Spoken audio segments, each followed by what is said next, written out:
मी एकच सांगतो, मी जाहीरपणे सर्व कलेक्टर आणि विभागीय आयुक्त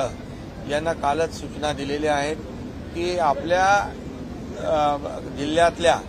तहसीलदार असतील, प्रांत असतील, तलाठी असतील, कर्मचारी असतील, बीडीओ असतील, सीओ असतील, या सगळ्यांनी मिळून ही जी योजना आहे,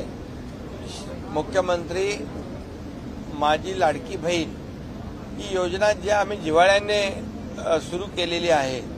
महिलांची जी काय आर्थिक सहाय्य महिला भगिनींना मिळायला पाहिजे 18,000 रुपये वर्षाला,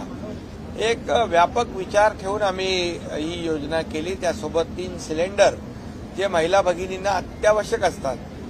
या ज्या 2 योजना महिला भगिनींसाठी आम्ही केल्या त्या एक अतिशय जिव्हाळ्याच्या पोटी केलेल्या आहेत आणि म्हणून सर्व प्रशासनाला देखील आमच्या सूचना आहेत की शासन ज्या आत्मीयतेने या योजना सुरू केलेल्या आहेत त्याचा लाभ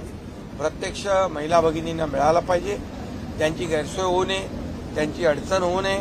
त्यांना कुठेही कुचंबना होऊ नये आणि त्यांच्याकडून कुणीही पैशाची मागणी करता कामा नये, अशा प्रकारचे सक्त आदेश दिलेत। यामध्ये कोणी लापरवाही करेल त्याच्यावर कठोर कारवाई केली जाईल हेही आम्ही सांगितले।